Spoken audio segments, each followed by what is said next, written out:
Hi, Sandy. Hi, it's Dave. Hi, it's Kirk.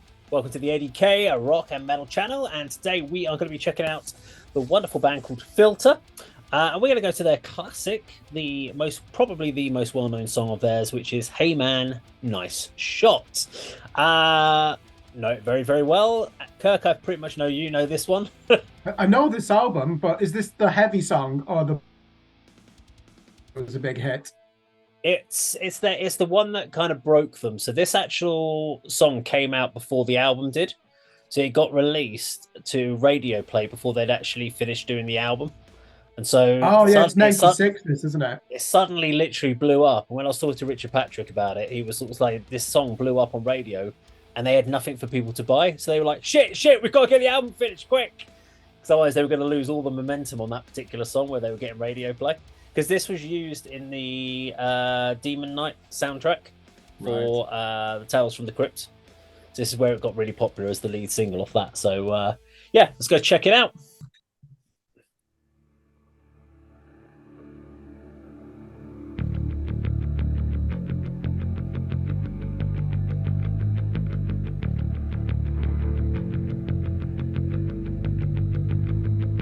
I wish I would have met you. Do you know what I was going to say? That bass intro at the beginning just reminded me a little bit of Mud Shovel by Stained. I'm getting U2 vibes from this. I can imagine U2 doing this in the early 90s, just with Kirk, that you need to really listen to the interview with Richard Patrick. Does he hate U2? No, he got Who criticized. doesn't hate U2? I know. Before he did this, and he You're was playing in his other band, he got criticised for sounding too much like U2. Oh, no. So before he did, Yeah, I'm not getting Mud Shovel. I'm getting more U2, to be honest. But I did like that bass intro. It's really interesting that you haven't heard the interview. You're already picking this up. I never picked it up hearing that, but then I never listened to U2, so I probably have no reference point there, I guess. Okay, let's keep going. Now it's a little late. What you could have taught me, I could have saved some face. They think that your early ending was so wrong.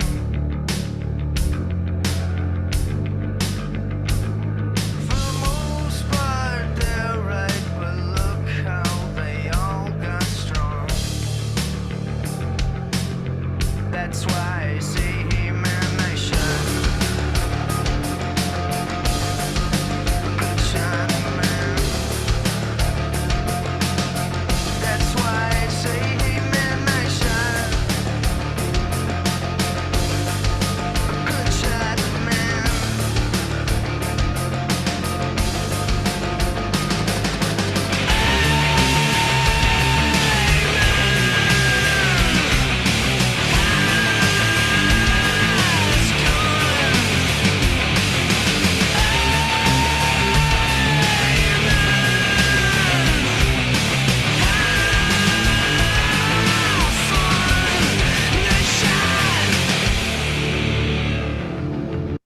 Seems like a good place to take another pause. I'm curious from, obviously, me and Kirk have heard this song many times before. So, Andy, first impressions of how this is coming across. Well, at the beginning of the session, we were talking about your upcoming interview with Richard Patrick, and you said you must have heard of Filter. I said I don't think I have, and I'm certain I haven't. The name, you know how I feel about band names. The first thing I thought of was, are they in the same sort of genre as bands like Feeder and Muse? I don't know, sort of Brit rock. I don't know what they fall into the category of, but it's certainly not metal. I did like the bass intro. I like the sort of the vocals and the first verse over what was just the bass, and then the band coming in. And I really did like the sort of the heavy section that proceeded just before your break there. That was really good. I was really getting into that. That was good. Visually as well, the out of focus sort of performance shots are really good as well. I like that, but it's catchy. It's not my sort of stuff. I could see why perhaps you guys like it. Yeah, I'll see how it pans out. Yeah, so I would say, I mean, listen, knowing your style of music, Andy, Filter is not a band that you're ever going to really get into. There isn't really anything within their category that really crosses over into your spectrum. Because sometimes you'll get a band that has that kind of middle ground where it kind of isn't quite it, but it does have enough of an element of stuff that you do listen to that can kind of cross over. I don't think Filter does have that fit within your kind of your main demographic, but um so it's good for you to interest it. Filter isn't a band I listen to on a regular basis either. So they're more of a crossover band. There's elements of Filter that I really like. There are other elements of Filter I'm not a massive fan of. I like in this one that it's just this circular riff rotation. It just keeps bringing in layers, and it just keeps building until it gets to the chorus, and then it just strips it back again, and then builds it again. I think I talked about that when we did that Tina Turner Nutbush City, about how the riff just goes over and over, and each time it comes around again, it builds another layer in. Same sort of concept with this. But thoughts, Kirk? Yeah, Richard certainly benefited from working with Trent Reznor of Nine Inch Nails because he was the live guitar player, wasn't he? And did he actually? He did record, I think, in the studio with Nine Inch Nails, didn't he, as well? So he did one song on. was it on the Broken EP, possibly? Yeah, I think it might be one track on Broken that he did some work on. So do you know what surprises me about this? I've not heard this for years. One, there's almost like a Slacker vibe to it, which I just don't remember it having, almost like Beck, Loser. Yeah. But then has this like metallic plated rotating bass line, which is quite edgy, isn't it? So I'm first thing, I'm putting myself in my shoes. If I heard this in 1995 or 96 on radio, I think this is quite a risky song. I'm surprised it took off because you're right. This is really, it's all about layers, isn't it? And then when that distorted guitar comes in the chorus, and to just have an intricate bass line holding it together, there's not a lot going on there. But to me, I listen to this type of music and enjoy it because with headphones, you can really get lost in the minimalism, can't you? So there's definitely a shadow in the background. Final point I'll say, to pick up what Andy said, visually, this reminds me of the album artwork of bands like Husker Du and Jesus and Mary Chain in the 80s. Oh, yeah. With that blurred imagery. It's very 90s, isn't it? With that cherry red splash in the background as well, and shorter hair of the musicians involved. They don't look ridiculous as most musicians did in the 80s. Okay, let's keep going.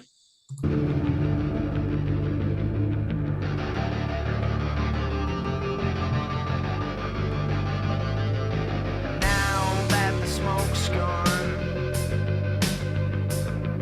and the air is all clear, those who were right there got a new kind of fear. You'd fight and you were right, but they were just too strong.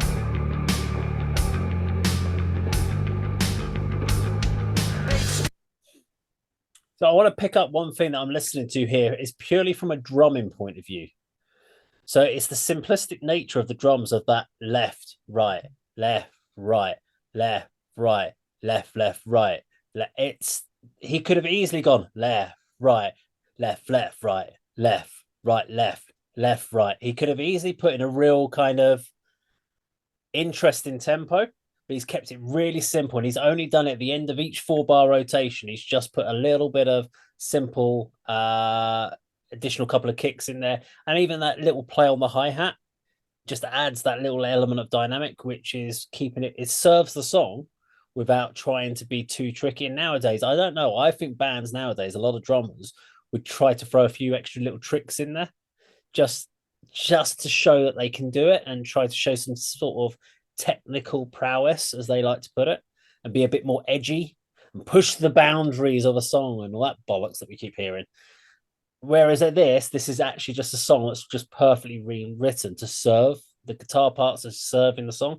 They're not trying to be over the top, etc. Which is I just wanted to share that while we had that fresh in the mind. I think what you learn from this is it's so difficult to write music with a minimalist mindset, isn't it? It's actually probably harder to do that than it is sometimes to write something that's overtly technical and involves a lot of modulations and key changes. This, I think, is a challenge in itself to pull this off, and clearly successful. But just one question I want to put to Andy. If you look at where American rock music, so is this 1995 or 96, Dave? It's around that era, I'm It's guessing. somewhere around that, yeah. Yeah. So 94 even, I think, maybe. is it? So let's have a look at, say this is 96. This is where American alternative rock or mainstream rock is. Compare this with 10 years ago, and the mainstream would have been bands like Cinderella. What a difference that is in 10 years. You know, when you look back now, what do you think about that, Andy? Well, yeah, if this is sort of American rock progressing, then you're absolutely right. It's a gulf, isn't it? But I just wanted to pick up on what Dave said about you know, the layers and the song building. I can absolutely hear that now. And yeah, I picked up on the drum, sort of the drumming. It was, as you say, each sort of what's the phrase? Each bar or you know, round of bars, there was a little bit extra put in, and you know, that's, as you say, it complements the song without being, you know, sort of showman, isn't it? He's doing what needs to be done. Like with the vocals, you know, I've noted down that the vocals, he's almost spoken word. So he's I guess this guy is making the most of his range. You know, you might tell me wrong. He's got a fantastic voice and a range, but he seems to be sort of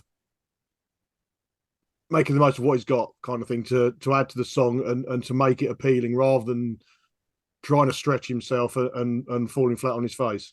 That's what's coming across from, you know, vocally and musically. Okay, let's see what the rest of it does. Let's go. Take it in your face and let you smell what they consider wrong. That's why I say, hey man, nice shot. Good shot, man. That's why I say, hey man, nice shot. What a good shot, man.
Yeah, there we go. Filter and Heyman, nice shot. So I think we should go straight to Andy for your kind of overall thoughts and feelings on that.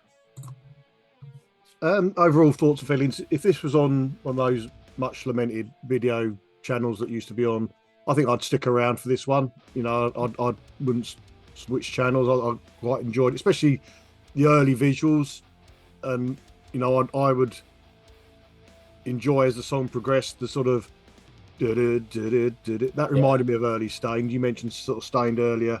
You thought the intro was reminiscent of one of their early songs, so I got that from that part of the song. Saying that, by the end of it, I'm not going to say, oh yeah, I'm going to check them out. Again, it's not my sort of thing, but I can see the appeal. There was some really catchy elements to it. As I said before, I like the visuals and I like the way the song sort of built through the different layers and you know, the techniques the musicians were using to create the song without being over the, you know, too overboard and throwing too much in there. Yeah. You know, sometimes less is less is more. That's the phrase. Yeah, it is. Kirk? I'll repeat, I haven't listened to this song for, it might even be 15 to 18 years. So that was really intriguing for me. I'm hearing in the U2, I am hearing Nine Inch Nails, but I'll just come back to that if you just park that for a moment. Henry Rollins, Yeah. you can hear that in there as well, can't you? Now what I find interesting is Nine Inch Nails sound a bit like this on the Fragile, the 1999 album, and then the follow-up with Teeth.